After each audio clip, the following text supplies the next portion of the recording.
was an emotional Undertaker retirement, a farewell finally to WWE, at least we think so. It really did feel like the end this time, until they do another farewell segment when fans actually are allowed back into the arena. I'm Mr. Davis, your new That champion, but more on that later. And I'm joined by the man who got swept up by the cleaner here, Lukewarm Luke Owen.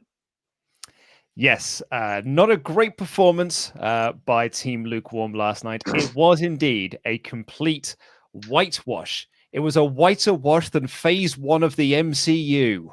It was a clean sweep for the All Authority at Survivor Jams. Not a good night. Chris. It was not a good night for us. We were all, although, do you know what? We had a ton of fun in the Losers Lounge, or as it got renamed, Fort Awesome. It was we had a pretty great time there. Yeah, but that is nothing more than sparkles on a turd, folks. It was the Losers Lounge. Commiserate yourself and also celebrate with me with your own Beer 52. That's right, a free case of 8 craft beers. UK viewers only. Go to beer52.com/WrestleTalk to get your free case of 8 craft beers. You only pay for delivery. They're a fantastic service. We love them so much. We drank loads of their delicious beers on last night's stream. It helped fuel us through the insanity and occasional great wrestling, but mostly bad booking of WWE's part. And we'll be tucking into one of those after our first discussion point of this Survivor Series review. Just before we go on, do you want to just quickly check you're on the right microphone there, Mr. Davis? Oh, God damn it.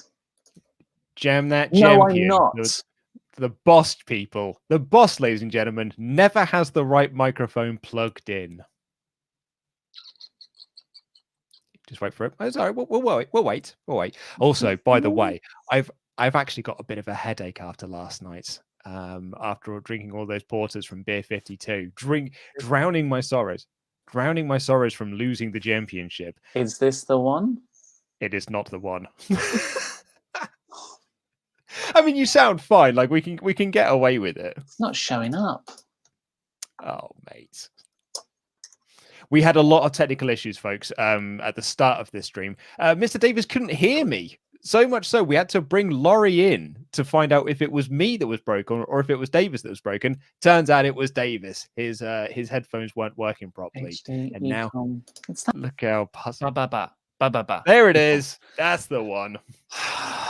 This is what happens when you have 3 hours sleep, folks. Oh, mate. I'm an absolute mess. As I said, I've got such a headache today from drinking those porters. Delicious they were. Yes. But yeah, I'm feeling the repercussions of it. There's a payoff. There's a trade. But let's get into Survivor Series 2020. We're going to open with the close. That's right. Big Show main evented another major pay-per-view in 2020. He was out there along with everyone for this Undertaker farewell segment. I'll just give a brief overview of what went down. We had, pretty much everyone who was backstage, really. Shane McMahon, Big Show, JBL, Mick Foley, figures from Undertaker's past, HBK, Kane, Triple H, Ric Flair. But then you also had, his best buddies, the Bone Street Crew. Godwins. Who were, represented by the Godfather without his prostitutes, Rikishi, and the Godwins, who were forced to dress up in their old pig farmer outfits. Of everyone, I think it was the Godwins that I marked out for the most. Phineas I. Godwin and Henry O. Godwin, pig and hog. Oh, it was quite lovely seeing them out there. We stood on the stream last night as well. When I was a teenager and I first found out about the Bone Street Crew, BSK, I was like, man, those sound like badasses. What a group of absolute badasses, because they're the Bone Street Crew. And then you get a little bit older and you find out they played dominoes, and it's suddenly slightly less cool. And I love dominoes. But so unfortunately, all those people who came out, it felt a bit of a waste of time. I'll carry on doing the full recap, and then we can dive into the good parts and the quite weirdly lackluster parts of this segment. They're all in the ring, and then they cut to a video package surmising Undertaker's career. Then it cuts back to the ring. There's no one there Undertaker gets to do his long Undertaker entrance, which was cool. He gets into the ring. He cuts a very short promo. He's introduced by Vince McMahon, by the way, who was very emotional, but he barely said anything either. Pretty much just, the dead man. And then Undertaker said, now it's time to, finally let the Undertaker rest in peace.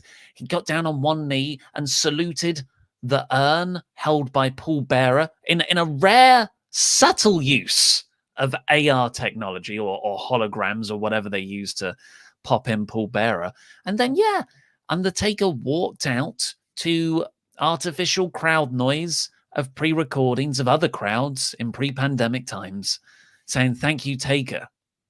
Yeah, it was, we said it on the stream last night, and it seems silly to say it at this point of the year, but it sucked that there was no fans for this. Like, this would have been so awesome with thousands of fans in the arena chanting thank you Taker, giving him the respect that he so richly deserves, but at the same time it was nice that we got to have this moment. It's certainly it was a really emotional farewell. I don't know whether you could say it was the most emotional because it didn't have that crowd there, but this is like, it's the most enduring character in wrestling history.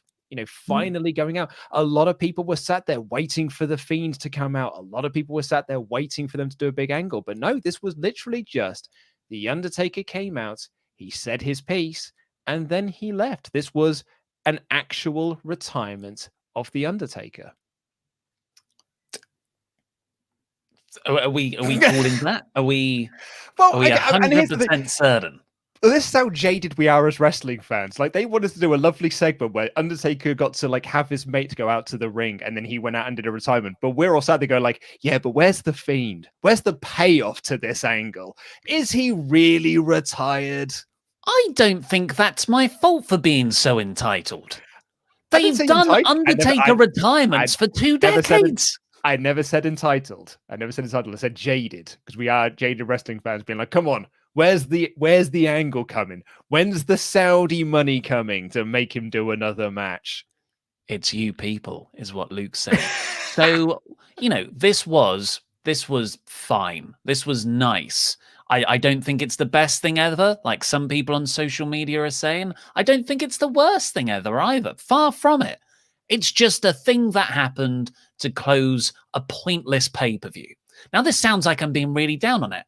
I'm not. I'm genuinely not. But let's call it for what it is. This was a completely pointless pay-per-view at the end of the day. There was no tracker for who's in the lead, Raw or SmackDown. The matches had no stakes.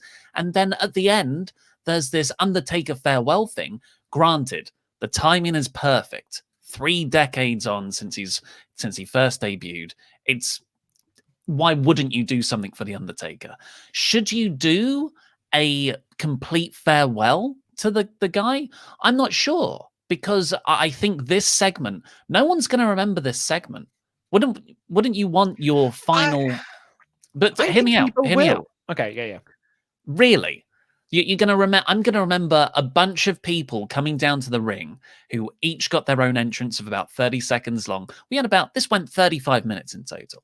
We had about 10 minutes of legends coming down to the ring that contributed nothing. They never interacted with The Undertaker on screen. They never really spoke to each other either.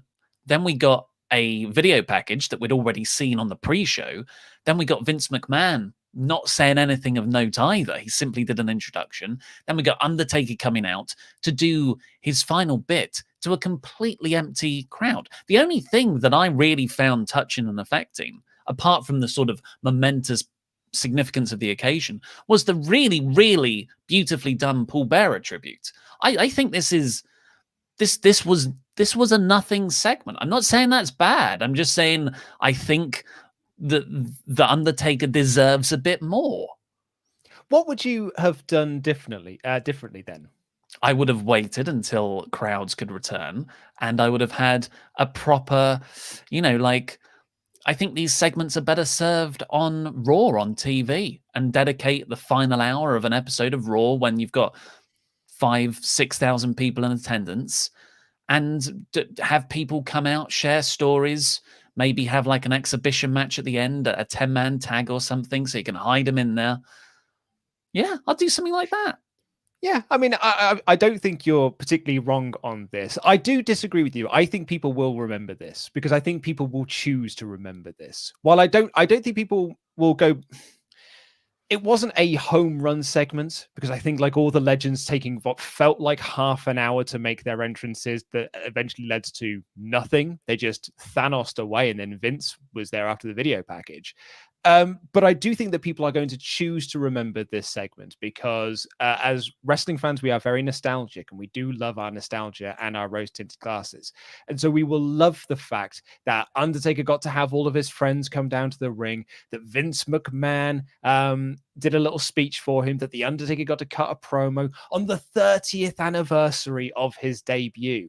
I think as wrestling fans, they will probably they'll always remember that, but that is what they'll remember, not the actual like individual components of this and whether or not them Thanosing away. Like maybe in 10 years time we'll be like, that was a bit weird, but overall I think the wrestling fans will remember this. I think they'll remember the fact that Undertaker bid farewell. What does that even mean? He's retired so many times already, and call me jaded, call me cynical, he's going to retire several more times after this. I'm not saying he'll have in-ring matches, but there will be numerous celebrations of The Undertaker's career, probably next year, 5 years from now, at sort of regular intervals when we hit those anniversary milestones. So there'll be like a Raw episode. There'll be like a Raw episode. When ratings are down, they'll be like, oh, maybe we'll do an Undertaker special episode. All the power to you. If you look back on this Survivor Series main event segment as memorable, but to me, it was just a segment, and it's going to get lost in the annals of time when they do better versions of this in the future, and have done arguably many times already with The Undertaker's various farewells. I mean, I don't know what to tell you here, man, but like I've seen the reactions on Twitter. A lot of people were crying last night, like genuine tears of emotion watching this final farewell of The Undertaker. I think that this really did affect a lot of people, whether that's just the Paul Bearer thing. Some people were just sad because, this is the last time that we're going to see The Undertaker, and they fully believe that because WWE have spent this last week really driving home this idea that this is it. This is the final nail in the coffin, no pun intended, for the Undertaker character. He's been on Cameo charging $1,000 dues for you to go like, Steve, I hear you've been a good boy and your mom's proud of you for getting your college degree. And he had about 25 documentaries on the network. He did Hot Ones and things like that. So I think that people were really geared up for this. And yeah, I think, if you were emotionally affected by this, then I've more power to you. I think this was a fairly good send-off. In WWE terms, it feels like every other send-off that they've ever really done. I thought the Paul Bearer thing was the best moment, really. Yeah, the Paul Bearer bit, undoubtedly, unquestionably, very, very well handled. I just think everything else was there. Let's see what you guys thought on the Ultra Chats. Get in all of your Ultra Chats using the WrestleTalk.com/support link. Of course, there are no super chats right now. We're doing the Ultra Chats. We will read out every single one of them before the end of this stream. Renee says, Undertaker was my favorite wrestler when I was a kid. Whenever he did his eye roll during his entrance, I hid behind my mum and thought he was dead. Just shows how good he was with that character. But that part of my childhood is gone. At least he has peace. Yeah, I mentioned this in the stream last night. Wrestling was a banned substance in my household. My parents would not allow me to watch wrestling. I once bought a wrestling sticker book when I was sent down to the newsagents with my pocket money to buy Sonic the Comic, and I came back with a WWF sticker book from like 1993, I want to say. My mum found out, went ballistic, and made me take it back and get Sonic the Comic instead. But the character that always jumped out to me was The Undertaker. He was the character I thought he looked so cool. When I played Royal Rumble on the Mega Drive, he was the character I always played as. I always gravitated towards the Undertakers. When I finally started watching wrestling, many, many years later, when my mum couldn't stop me anymore, because it was on Channel 4, I could watch Heat. He was the character I thought was the coolest. And when I went back and watched it, it was the Ministry of Darkness Taker that I always gravitated towards because I was a metal kid and I thought he was just so cool and metal. And yeah, he's the most enduring character in wrestling history. Reese Johnson. Afternoon, lads. Really enjoyed the stream last night with the All Authority regaining the championship. The Taker segment was emotional and the show was okay overall. I'm sorry to announce I'm leaving the All Authority. All hail El Fakador. He's coming, Davis. He is coming for you. I'm not scared. I'm not scared of El Fakador. Chris Petro, as a 7-year-old watching Undertaker's debut back at Survivor Series 90, I teared up out of fear last night. Years later, I teared up for different reasons.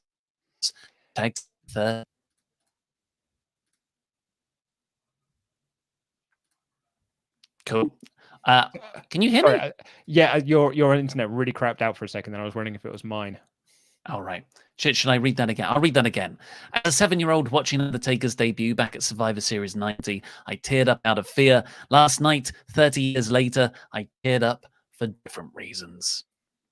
There you go. That's someone who was, teared up. Those people who were nostalgic people. You've got those lasting memories of this character that I would, every single person that is watching this stream has got an Undertaker moment, memory, seeing him for the first time. Young, old, there'll be people who be like, oh man, I love The Undertaker. What an absolute legend. And an actual legend, not like they're now crediting Shane McMahon, as you've seen this on WWE documentaries. That's now his thing. He is Shane McMahon, WWE legend. I mean, I totally agree about The Undertaker's longevity. The core tenets of my argument remain. It was a bit of a nothing segment, and I've seen this so many times before, and I don't actually believe it. I don't think anyone's disagreeing with me on those points. Oh, I think a lot of people are, I'm looking at the chat. A lot of people are disagreeing with you. We've had loads of Undertaker retirements in the past. No one can disagree with me on that. And also that this wasn't an amazing segment. It was just a thing where the Undertaker said goodbye. Looking at the replies that we've had, people were very down on you for being down on this show overall. Well, Austin Baker, Undertaker may be resting in peace, but Mr. Davis is the real world champion. No thank you, Jam That Jam. And Plot Twist Jones, Mark Calloway debuts as general manager or commissioner, right? Yeah, God, absolutely. I hope not. That would be awful. That would be really, really, really awful. What about Adam Pearce? What will he do if Mark Calloway comes out being like, I'm gonna book you in a tag team match?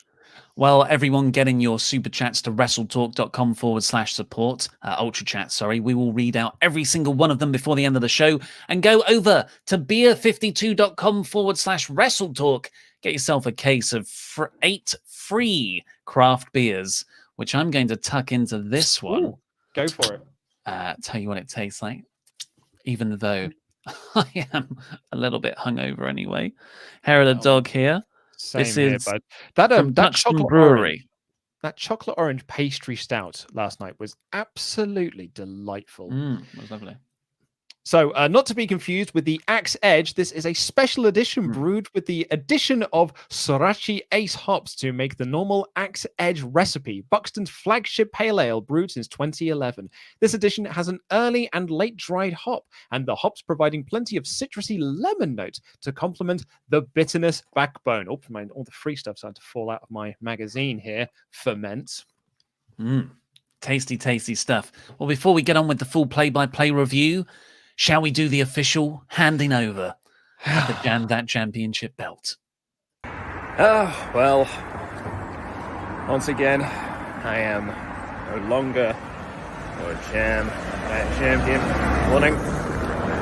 Staring at me as I'm walking with this prestigious Jam That Championship that was won by the dastardly bastard that is Mr. Davis.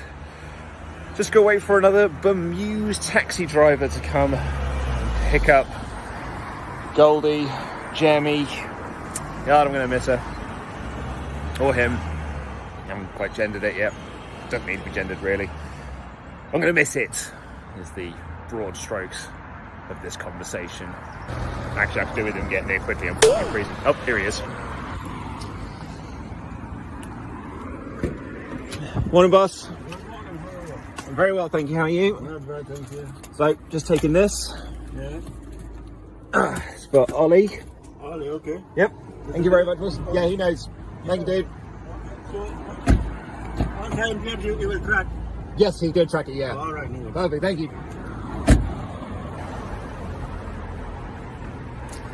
Oh, bollocks. A few moments later. Hello, I'm here to collect a Jam That Championship. Oh, sorry it didn't wear a mask. That's all right. Thank you very much. You're welcome. Oh, it's good to have it back home again. Have a good day. Thank you. Oh yeah, back where she belongs, Big Red. Got to find a more economical way of transporting her, because we were not preparing for it to change hands so much, but it won't change hands next time. I'm coming for you, El Fagador, Laurie Blake. It's not going to happen with you. It's mine forever now, you see? It's mine. At TLC, December 20th, Sunday night, I'm going to retain the first ever attention. I'm going to eat you.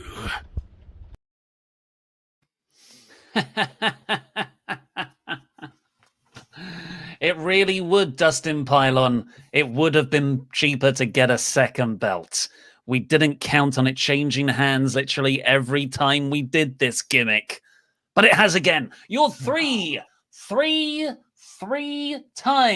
Jam That Champion. Big Red's back home. It's not going anywhere. It was a sad night for me, man. An absolutely sad night. Yeah. Not a great performance by Team Lukewarm. It has to be said. We were the SmackDown men's team, is what we were. Mm-hmm. Yes, and I will be defeating Laurie at TLC.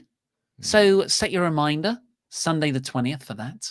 I cannot lose it because he lives in Manchester, and that is an expensive Uber.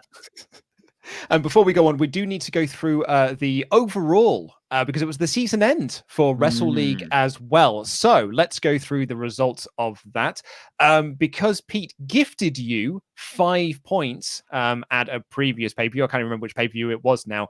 He is bottom of the league with 40 points, followed up by Laurie with 41, Editor Rich with 42, Adam the Blompier with the most lay with 43, Ollie Davis, who would have lost had it not been for Pete giving him points with 45, Randy Andy Datson with 47, but your Wrestle League Season 4 winner, I can at least have that, is Lukewarm Luke Owen with 48 points.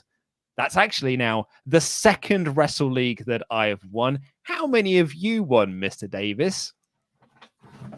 None is the answer. Absolutely none is the answer. None is the answer. You only got the first belt because Pete gifted you points, and that's only how you came mid-table. Even with 5 points gifted to you, you still came mid-table. Let's review a Survivor Series, shall we? So, on the pre-show, we had R-Truth doing some comedy with the Gobbledygooker. It's also like the 20... Was it the 30th. Same show? It's the same show with the Undertaker, yeah. Yeah, why didn't Gobbledygooker come out with all those legends at the end? That's an image I would have bought the network for. He got his moment. He got his moment in the light. My favorite tweet from this was Randy Andy Datson, who saw this moment and was like, well, that's enough for me. I'm going to bed. Yeah. So the Gobbledygooker rolled up R-Truth. Akira Tozawa was part of this somehow. It was Drew Gulak as the Gobbledygooker here. I don't think this would count towards his reigns. I called that. And the best thing about this was R-Truth chased the Gobbledygooker off into the distance, and they stopped running and started walking, chatting to each other while the camera was still on them. Oh dear. Yeah, a bit of an awkward end to that segment there. Then we got the Battle Royal, which was only announced on SmackDown, I think, which was it was a weird mix. And I'd say this is like a lot of the night. A mix of great wrestling, like wrestlers I really, really enjoy watching, some fantastic spots, but it being quite depressing because of the booking. Yeah. Oh, absolutely. Yeah. This was a sad, sad sight, man. This actually made me quite sad. All this amazing, no Big E in this, all this amazing talent that's in the ring, just out there for absolutely no reason whatsoever. No stakes behind it, no purpose to all of them being out there and doing this stuff. Like, and they're all taking these bumps. Ricochet in particular kept taking all these crazy bumps. I'm like, Rick, mate, what's the point? Say you've only got so many bumps on your card. Don't waste them in this crap battle royal that means diddly dick. Yeah, but him and Ricochet and Cedric Alexander, along with Shelton Benjamin, had like a really good exchange on the apron. Just Buddy working really well. Nakamura was in there. Jeff Hardy and Elias, despite Jeff Hardy threatening Elias with murder on last Monday's Raw, just stood next to each other at the start of this battle royal. Just there to be. I saw someone in the comments just say then, like, well, they have to do this. Not everyone can have a storyline. You don't have to do this. Like, you didn't have to put this match on. And you could have had storylines. And you could have given one of the matches, you could have just built that into a match. Could have done. But yeah, to be honest, the best part about this was Chad Gable versus Dominic Mysterio, which you quite beautifully put in your review. Is almost like it's the new generation version of Angle versus Ray, which I thought was really, really nice. Thank you, man. I thought, it felt like one of those reboots done well. Yeah, like they recast that movie I love, and I'm into this version too. Yeah, maybe it's because it's connected. It's not like a complete reboot because Dominic is the son of Ray. Yes, what do they call that version? And Chad Gable should have been the son of Kurt Angle, but they picked Jason Jordan instead. That could have been such a perfect story. But anyway, that they really stood out here. Dominic was great, and he should have won the damn thing. For me, Chad Gable was sublime here, just hitting these like over the head, over the top, belly to belly release suplexes, Germans. Great stuff. Miz gets eliminated. Well, we think, but he rolls in under the bottom rope before he's kicked out, and it's the standard spot where Miz runs in. You think he's gone. Dominic thinks he's won it, but Miz throws Dominic over the top rope. He wins. He's Mr. Money in the Bank. Doesn't do anything for anyone. He could have this meant nothing anyway, but it could have meant something for Dominic or Chad, but they gave it to the Miz. Yeah, I mean, it's good to give the Miz a win, I guess, because he hasn't had many of those since he won the Money in the Bank. Basically, all he's done since winning Money in the Bank is lose to Drew. So, yeah, in a way, it's nice to give him some semblance of a win, I guess. Yeah, whatever. The main card opened with the men's elimination match. Again, like really fun wrestling, particularly from Keith Lee, I thought. Matt Riddle looked really good in this as well. But overall, I was just a little bit frustrated. This had a better story than the women's match, definitely. Like the women's match was just shockingly bad booking-wise and creative-wise. But the men's elimination match had Seth Rollins sacrifice himself at the start. The idea that he is this messiah, he's going off to be reborn or give birth with Becky Lynch. And then that meant SmackDown had a disadvantage they could never recover from, and Team Raw just picked them off one by one. Yeah. And Team Raw had a clean sweep win. Yeah, it was quite a surprising clean sweep win as well for Team Raw. And I say that because literally the story on Monday was these lads cannot work together. Like they will just combust. And we got none of that in this match. This match, they just came out and were like, no, we're all on the same page now. Apropos of nothing. They are now all on the same page and it was fine. And you could have told that story over like the course of a few weeks to be like, they start off on rocky ground, then they start working together, friendships are bonded, and that is how they defeat Team SmackDown, because Team SmackDown didn't respect Jey Uso, which means they don't respect the tribal chief, they don't respect the family. That is a story you could have told, but that's not the story they told. The story they told was this team of lads just cannot get along, and now they're fine with no reason whatsoever, and these lads just got beaten. It made SmackDown look proper crap. And it just made Raw look like this dominating faction. Yeah, it's like there's bad, which is frustrating in and of itself. But then there's also X-Men 3: The Last Stand, which is both bad and an extra layer of frustration because it could have been great. And there was just so many dropped balls and missed opportunities there. Open goals, really. And like you said, all the storytelling components were there.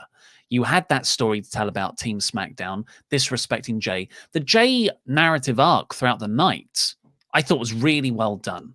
It's a shame they just didn't start it off in the right way here. Jay was the last person on his team, and he was having a flurry, but the great elimination from Keith Lee to win it, where he caught Jay midair in a fireman's carry, and then just sort of popped him up, thrusted him up off his shoulders into a powerbomb position, and then hit the spirit bomb. So cool. Great. So great. Absolutely. Just what an app. Like, that's the sort of thing where you're like, oh, that's why Keith Lee should be a top guy in this company, because he's an absolute star who can do amazing things. This fridge unit of a man who's got so much power, but yet is so agile as well. But he's got new music at the very least, so there's something. Yeah, I haven't properly listened to it yet, but it sounded significantly better. So much better. It sounded like his old NXT theme. Yeah. Otis actually as well had a really good run here. I was really impressed with his strength-based spots. Yeah. No, this is probably the best. We said this on the stream last night. This is the best that Otis has looked since he won Money in the Bank, because he won Money in the Bank, did nothing, then just lost Money in the Bank, and now he's doing really good stuff. And you're like, well, that means that there was something there you could have done with him as Mr. Money in the Bank, but you chose not to. What do you make of... Because I think overall, fun match to watch, just a little bit, but frustrating because Team SmackDown did just feel like a bunch of losers at the end. And it all hinges on that Seth Rollins elimination at the start.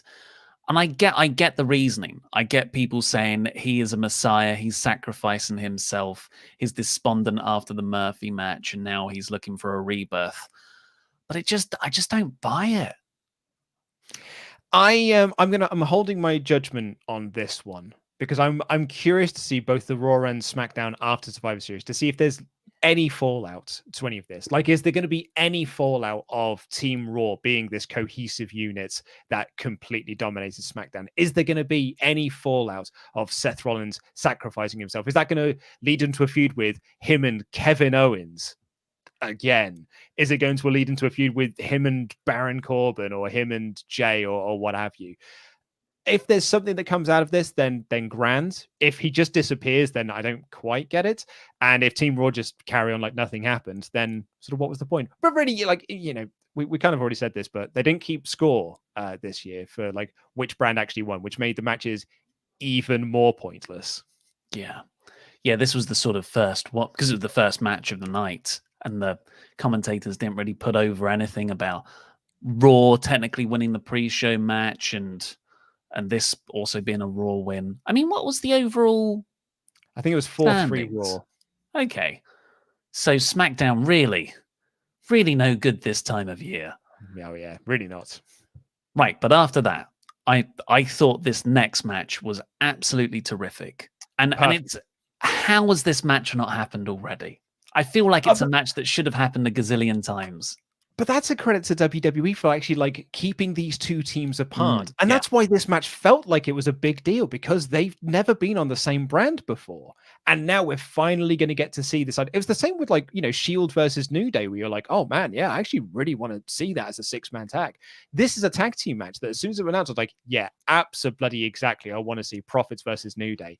And this is why, because this match was fantastic, with so much wonderful character work in this. All the stuff with the New Day, I probably wouldn't have had Big E do the entrance with them, because they sort of did this like, oh, the New Day have split up, but we've now sort of seen them together again, but also not, because Big E didn't come out to help them on SmackDown. It's like they split them up with no plan of actually how to split them up, but they have to do the 3-person thing here because they need to plug Gears of War. So that was a little bit muddled. But outside of that's like a hyper-critical nitpick. This match was fantastic, dude. So great. Yeah, so the story they told was Xavier Woods and Kofi Kingston are still kind of finding their post-Big E feet, in that a lot of their tag team maneuvers involved Big E and that incredible strength and power he brought to the faction. So when they hit midnight hour on Montez Ford. Like, it's not even a near fall, really. It's not a 2.5 or a 2.7 or above. It's a kick out at 2. And I thought the commentator, because I wouldn't have noticed this, actually. It was the commentary team putting this over that made me realize, and we were talking about it on the stream too. And that's the idea that the New Day kind of have to recalibrate their offense. And that's a really lovely attention to detail that I really, really appreciate. I thought it gave a great narrative backbone to this match. And ultimately, when the Street Profits won, it's like, but they won this time. Next time, if New Day work on these sort of strategic plans and they can come up with something better, I could easily see them winning next time, which means both teams ended up more over than when they began. That's all you can ask for, and it was bloody fun as well. Oh man, some of those near falls at the end were fantastic. So great. I can't say enough good things about this match. Easily, beyond a shadow of a doubt, match of the night. Yes, like easily match of the night, head and shoulders above everything else. And I really liked Sasha Asuka, but this was quite comfortably the match of the night. I really, really liked True Roman by the end, but I think that the first half was a bit plodding, a bit too methodical. But yeah, so I'd still give it to the tag match. Crazy trust fall from Kofi. Oh man, he absolutely clattered into poor old Tez. One of the best delays of a pin after a frog splash from Montez Ford I've seen him do yet. I thought he sold that fantastically, and it was all to protect the move. Because if Ford pinned people immediately after hitting the frog splash, he'd win a lot more. Yeah, exactly. And it's it's what RVD used to do.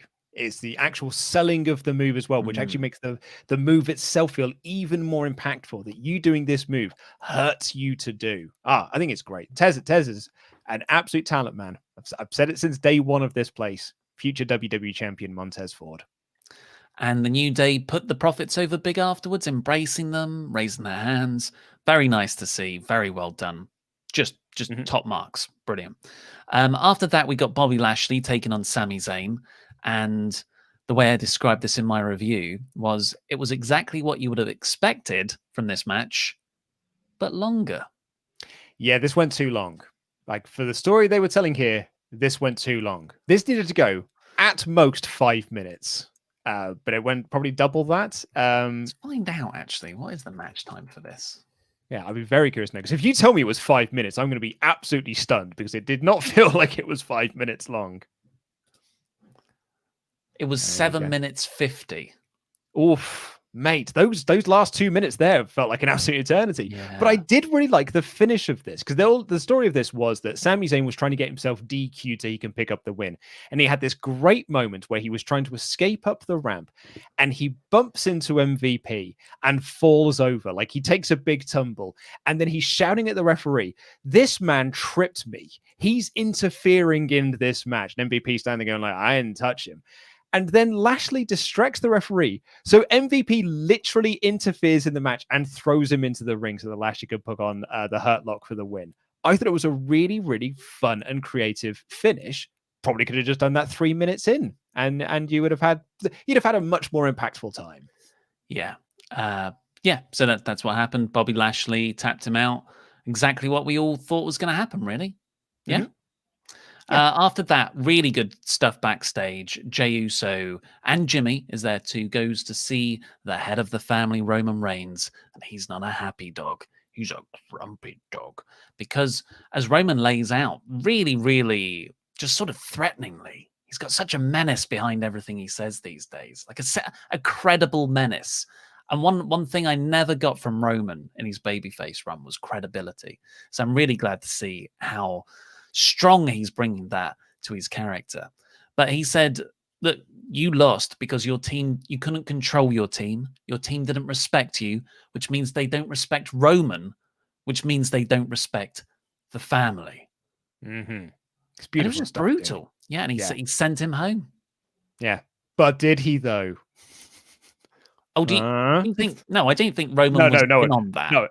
No, very much so. Jay was just hanging around waiting for the main event. After that, we got Asuka versus Sasha Banks. A really, really nice match. They've got great chemistry together. I preferred all their other matches, I think, over the summer, but this was really good. I think maybe I can give, I don't know, this is sort of my reading on this. Perhaps you enjoyed the ones over the summer more because there were stories going into those matches, whereas this one was just, these are two wrestlers doing a wrestle. There was kind of no emphasis behind it. There was sort of no need for the match. And I think that, I mean, they had a great match, but because they didn't have a story to work with, it was just moves back and forth. Good moves back and forth, but there wasn't substance behind it. Yeah, I think that's up and down this show. You can accuse the whole card of that. But yeah, it did feel more present in Asuka Banks here. Maybe it's because at least, like your Lashleys and your Sami Zayns and your New Days and your Street Profits, there's nothing really there for those stories. But at least they've got things to do elsewhere. Asuka has had nothing to do for 2 months. Yeah. Which is why it makes sense that Sasha Banks was the one that picked up the win, because that then puts her over and in sort of essence puts over her challenger in Carmella. Whereas Asuka's feuding with no one and has feuded with no one since Bayley and Banks in the summer. She's basically keeping that belt warm until Charlotte comes back. God. Oh, you're totally right. Yeah, that's all she's doing. And that's all Asuka ever does. She keeps the belt warm until Charlotte comes back. That's her role in this company. Well, it was good. It was a good watch. Really good submissions as well. I like the trading of that back and forth. And yeah, overall, it wasn't like a strong win for Banks. It was more of that they're reversing technical pinning combinations on the mat, and Sasha just got the better of it. So on another day, Asuka could have won. After that, we got the Gobbledygooker backstage, 24/7 champion, seeing some bird food. Yeah. And then he got rolled up by Tozawa. Yes. And then Tozawa got rolled up by Truth. Yes. So the Gobbledygooker is a legit turkey, is what I got from this. Because he hatched from an egg, Davis. Like, he is, of course, he's an actual turkey. He came from an egg. You don't think you could interpret that segment as a man in a turkey outfit hatching from a man-made egg? No. We saw the egg. Survivor Series 1990 was very clear that was an egg, and we were all waiting to see what hatched from that egg. And what hatched from that was not a turkey. It's a gobbledygooker. And the gobbledygooker feeds on bird feed. After that, we got the women's tag team elimination, which was actually worse than the Gobbledygooker. Can I shock that part of the Gobbledygooker? Go on. I didn't mind it. Okay, and here's why. I'm going to completely Pritchard this. Here is why. This whole match just made complete sense, right? Of course Team Raw was going to win this match because Team Raw have a story. Team Raw have a story with Lana, Nia Jax, and Shayna Baszler. So of course they're going to win. SmackDown's just a bunch of lasses that were just thrown together. They didn't even have a complete team until Friday. Natalya lost like 25 times getting into the team. That's not a story. The Riot Squad are in there. That's not a story. Bayley was just on the team. That's not a story. And she was out first. So of course Raw was going to get the win here. And of course Raw gets the win because of Lana Lana doesn't get tagged in and she's the sole survivor. That's the story they were telling, and that's the story that played out. So that for me gets a thumbs up. I don't like it, but at least it's a story that made sense. I can't argue with the fact that it's a story. Nor can I say overall that it was completely nonsensical. So I will take those 2 points. But I thought this was absolute horseshit. Right, so what happened here, folks? And I don't think you're wrong. So what happened here, folks, was you've got Lacey Evans, Peyton Royce, Nia Jax, Shayna Baszler, and Lana on the Team Raw side of things. And can I remember them all? Bayley, Bianca Belair, Natalya, Not Lacey Evans again. No, she's on Team Raw. Ruby Riott and Liv Morgan. There They're on it Team is. SmackDown. And Bailey gets taken out first. From this, like, Peyton Royce, I thought really gave it a good go here. Like, we know she's improved considerably, and I felt like she wanted to prove something here. And her and Lacey, I thought, looked really good. It's a shame that they've just been chucked together and are still seemingly working out whatever their act is.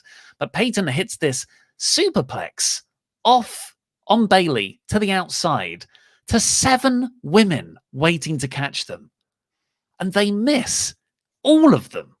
But you know, like, they didn't like go the other way. They didn't go like 90 degrees to the left or something.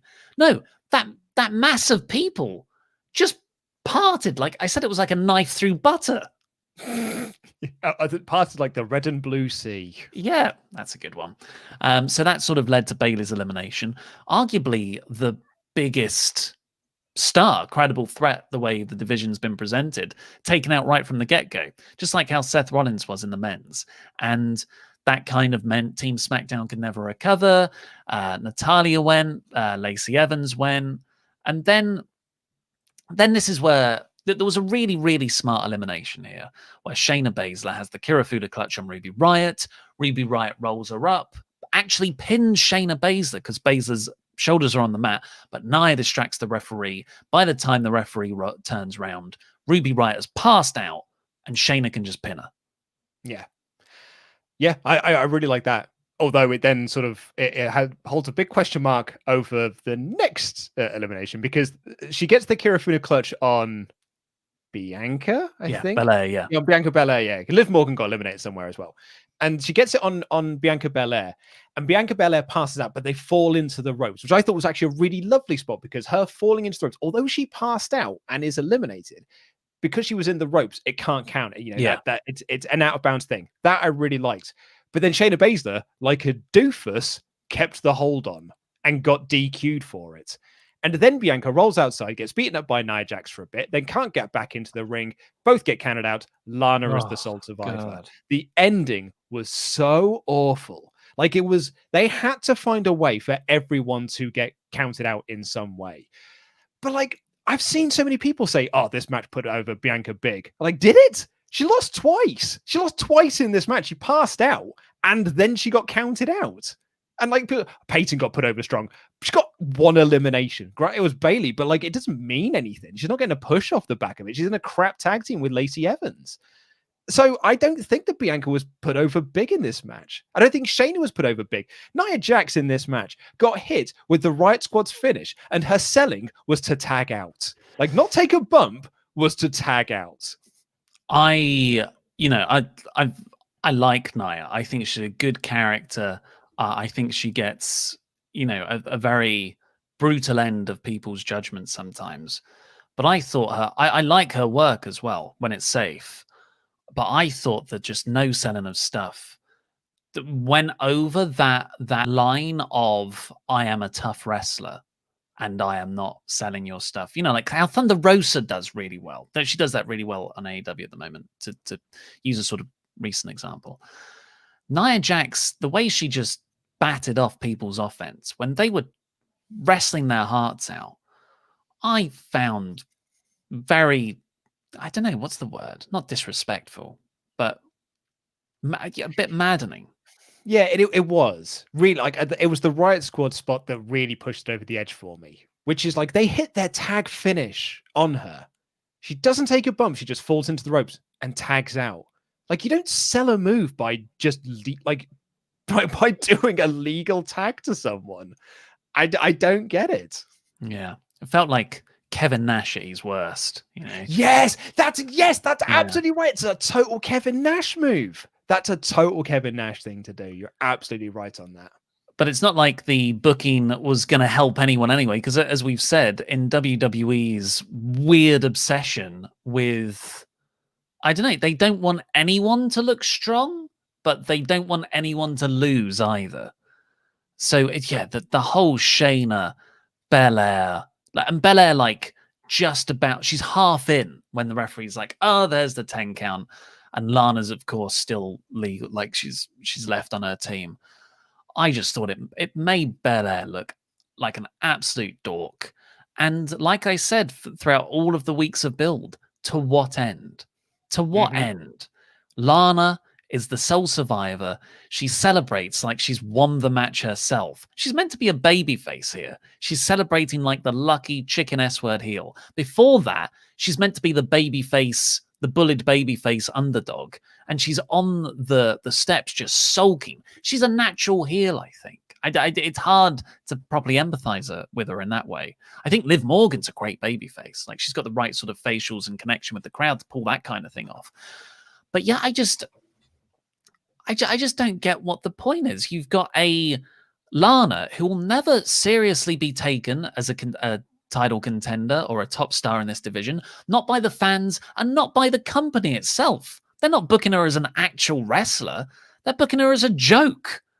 And you put the booking over to get. Sorry, go on. And you put that over Belair and Shayna Baszler. Belair, who could have easily won this match and actually looked good coming out of it. Maybe, I don't know. There are so many better ways to do this match and achieve so much more than what they went with. Lana why didn't Lana get the comeuppance on Nia here? Well, I mean, as Jobber JJ, who was once your number one fan, is now Fort Awesome number one fan. Oh, 9 weeks of story. 9 weeks of story totally paid off. No, it didn't.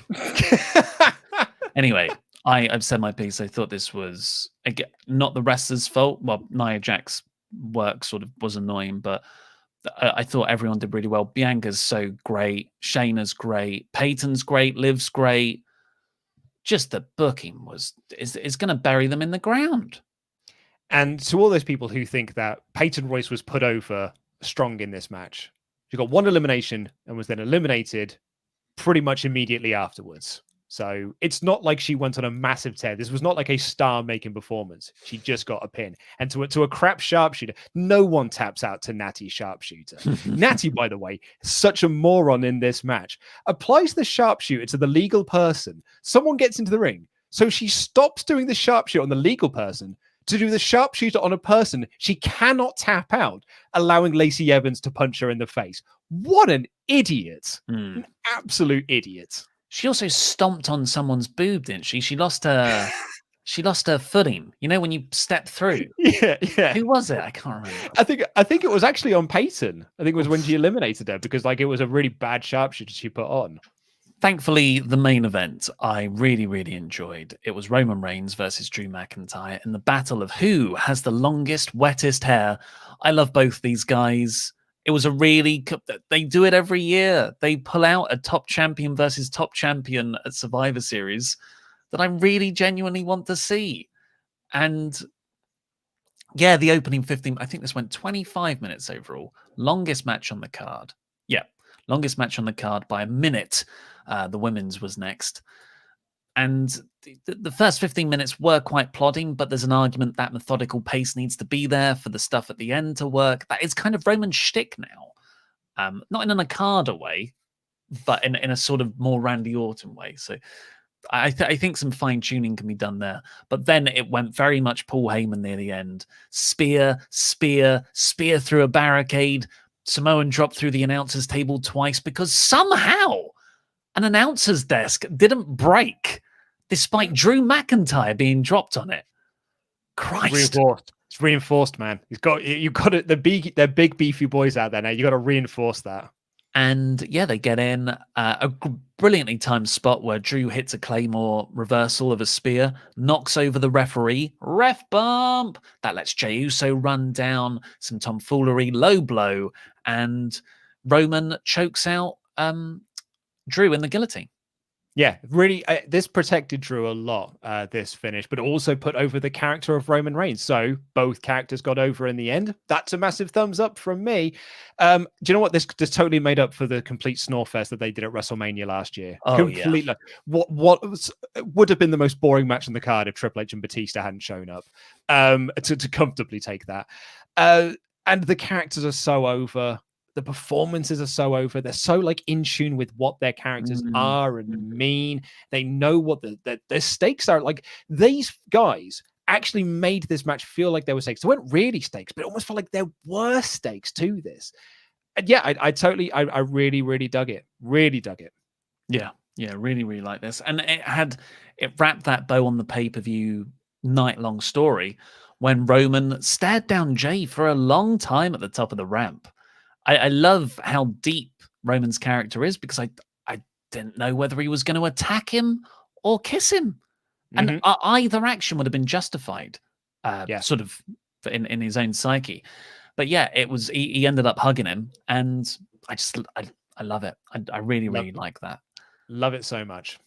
And then we got the Undertaker segment, which is, everyone's agreed was a bit of a waste of time. Not everyone's agreed. Pretty much. I mean, everyone meaning just you and a couple of others think it was a waste of time. Everyone else thought it was very, very lovely. What would you give it overall out of 4? Because we've got a new Twitter restriction to the amount of options I know, which we'll go into in a second. Just want to give a shout out to Corey K here, who has called something that I did not think of, but he's got it right on the banana here. It's Nia versus Lana in a tables match at TLC. Of course it is. Of course it is. Brilliant, man. Absolutely brilliant. Well done. Well done, you. Do you know what? Like, it's... And you took a ton of heat for giving it 2 out of 5, but I don't think you were wrong. I think this was a... Yeah, because everyone thought this was a great show because everyone really liked the Undertaker retirement. Everyone liked the in-ring wrestling. Like, the chat at the start of this stream was everyone just being really down on you for being for giving it 2 out of 5. But I don't think you're wrong. I think it was a 2 out of 5 show. 2 out of 4 show. So I do have a theory, and I have broached this before. Live chats are very... It's like a baby. Like it just cries if it feels hungry, it cries, and then it'll start giggling. It's very sort of all over the place. My review video that went up earlier has a very healthy thumbs up ratio. It certainly does. But that's because they see the star power on screen. They can't help but give it a thumbs up. Look, we've got a 5 here, 3.5 out of 5 from there, 3 out of 5. Look, Carol, 2 out of 5.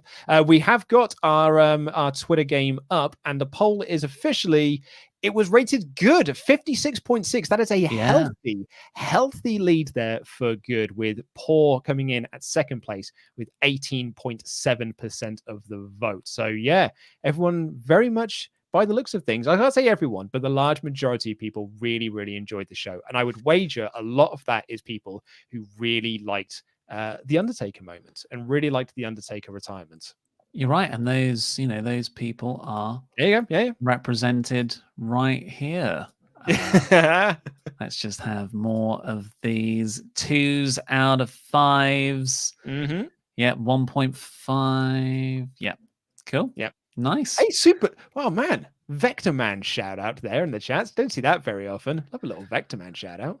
Well, let's get on with our Ultra Chats. Last call for Ultra Chats. Go over to WrestleTalk.com/support to get in all of your thoughts. We'll read out every single one of them before the end of this stream. First up from Plot Twist Jones.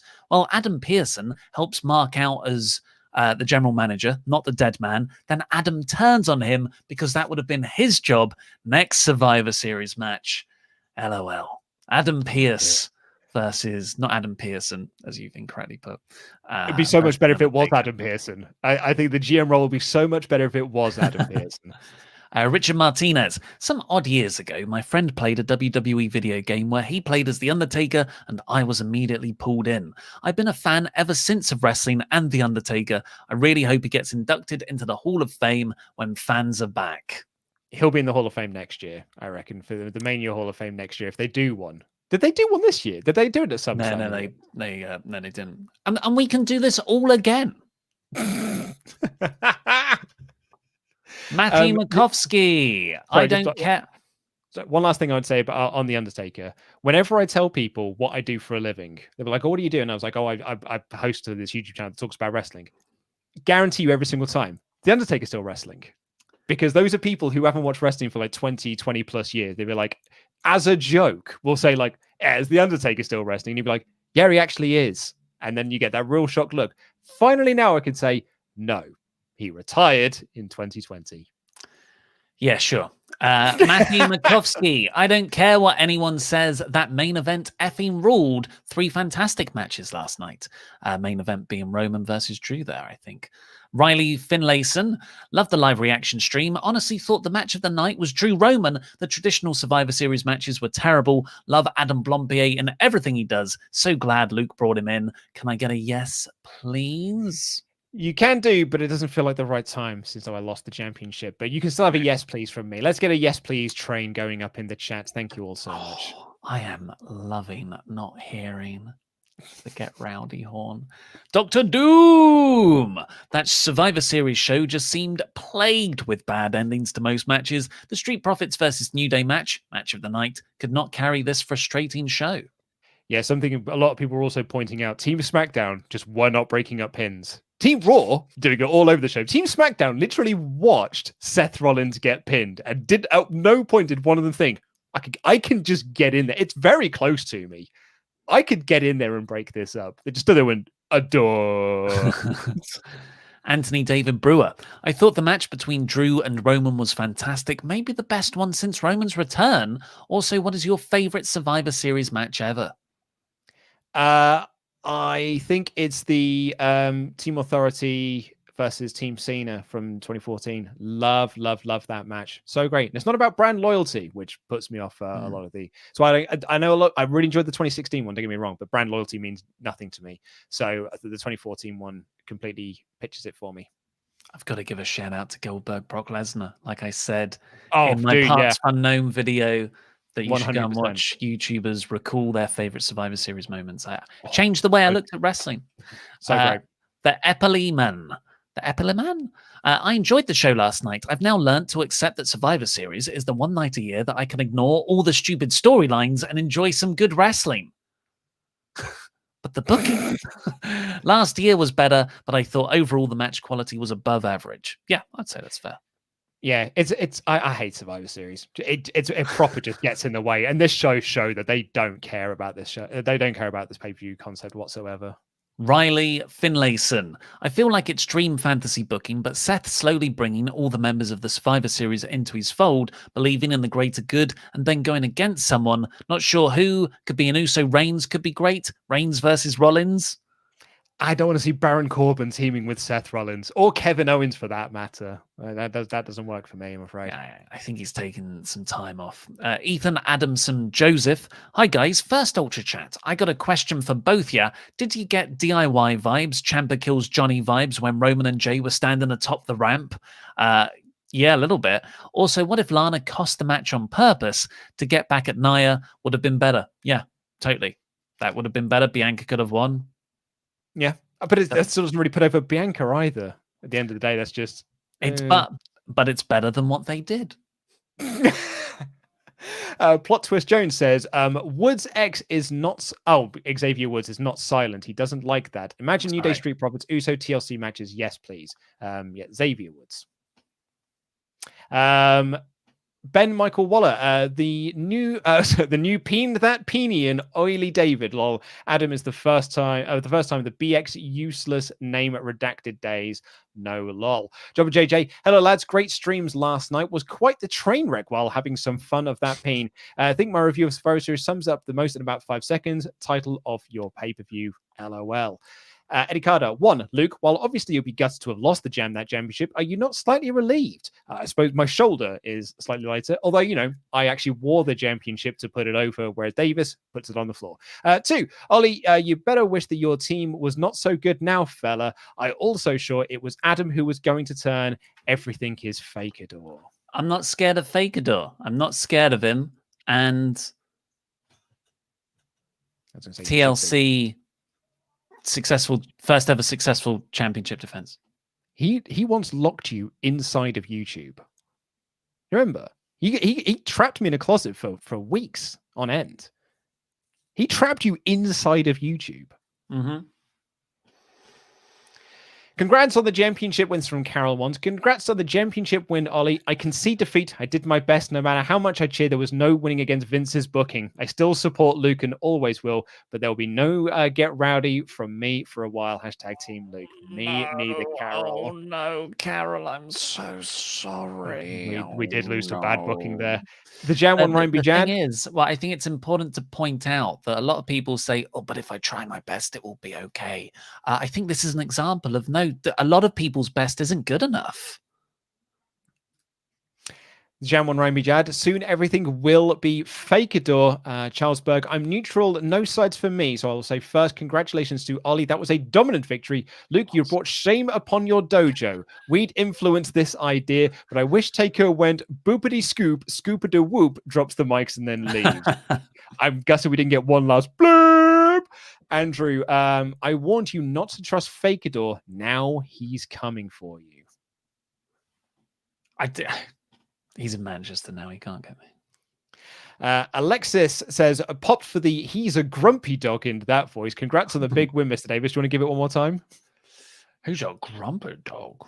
I was more invested in the WrestleTalk Survivor Jams than I was anything WWE is doing. Stakes. Hey, he's back in the chat. Oliver, the time has come. He now has the power of Thunder Rosa's Thunder Army. He is risen. Gorilla Press lives. Yes, please. Good for you, Gorilla Press. Well, that's all we have time for today. Thank you for joining us, everyone on the live stream last night. There was a lot of fun. Set the date in your calendars. Saturday the 20th, Sunday the 20th. TLC. You better believe we're going to sing a TLC song again on the go home for that, because I will be defending the championship and making the first ever successful title retention against El Fakador Laurie Blake then. Thank you all for your super ultra chats today. Go over and watch the WrestleTalk news. Head over to Parts of Unknown. Watch the Undertaker Explained video that Laurie made over the weekend. And also the YouTubers recall their favorite Survivor Series moments, which has got all of us, Brian Zane, going in Raw, Denise Salcedo. Tons of fun. Go and watch all of that and give us a subscribe everywhere. I've been Mr. Davis. One last thing. beer52.com/WrestleTalk. Go get yourself a free case of craft beer. He's holding the belt upside down like a complete dork. That's the way. There it is. Now you can do your outro. beer52.com/WrestleTalk. Get yourself a free case of craft beer on us UK viewers only. Jam that jam.